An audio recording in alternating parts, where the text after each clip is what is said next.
大家好，欢迎来收看新的一集每周一题。今天的题目是活过来吧。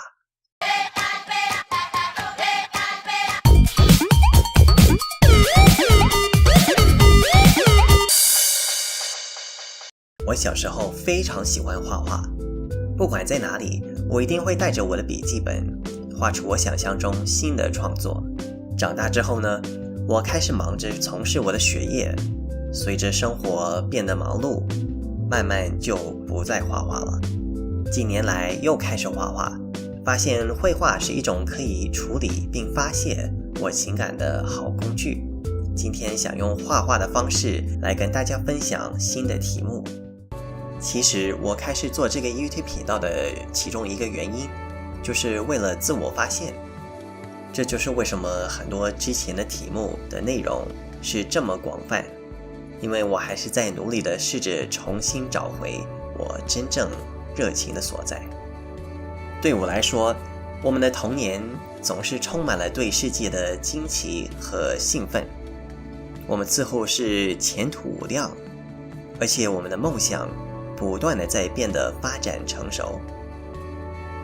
不过总会遇到一些挫折，有可能是一个老师对着我们说，你不会画画，你怎么这么笨？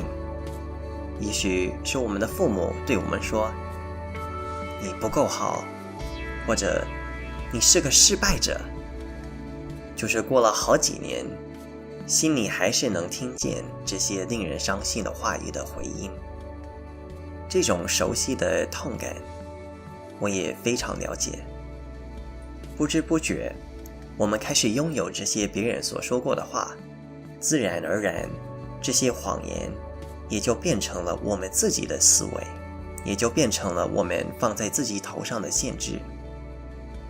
后来我们也不需要别人跟我们说这些话，我们自己每一天不断的在对自己重复这些谎言。那个我不会做，我没有那一方面的天赋，我就是个失败者。这些谎言成为像绳索一样捆绑着我们的心，慢慢就窒塞生命的气息。或许我们开始意识到生活不像我们之前所计划的，突然来的病，失去的亲人，我们完美未来的梦想一刹那间就消失了。原来我们对我们的未来毫无掌控，这些经验似乎成为了心里面的刀伤，而且这种对生活不平而怀的冤屈，似乎是治不了的病，隐藏不了的伤痕。不管过了多长时间，在心里还是一样的生动，一样的明显，一样的痛。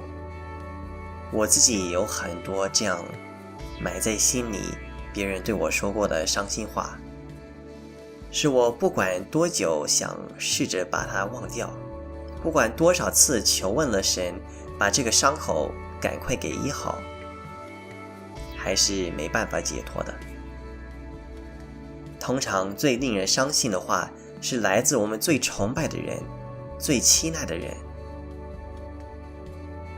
我也有过生活中超乎我所能控制的事情的发生，我也不知道怎么走过这些挫折，甚至会有时候觉得好像我完美的梦想永远就不会成真了。有人曾经说过一句很有智慧的话，说所盼望的迟延未得，令人心忧，所愿意的临到，却是生命树。大多时间我只能理解这一句的前段，但是你心灵痊愈到底看起来像什么样子的呢？遇过这么多的挫折之后，重新开始长生命树，到底看起来怎么样呢？我知道对心里忧伤的人，说起重新开始梦想，连提都不想提，想起来只有苦毒、恼恨、忧虑。你看的都是以前的伤口，被以前的痛苦蒙蔽了。生命恢复了色彩，到底长成什么样子呢？这么久就习惯了看黑白的世界，也许自我发现由你的一个决定开始，你的选择不是决定于别人放在你头上的限制。或许你遇到新的想要捆绑你的绳索的时候，你必须打破你的小框框，像一颗种子在地底下向着阳光努力地挤上去。我绝对还没有达到成功的地步，但是我在努力地试着去这样做。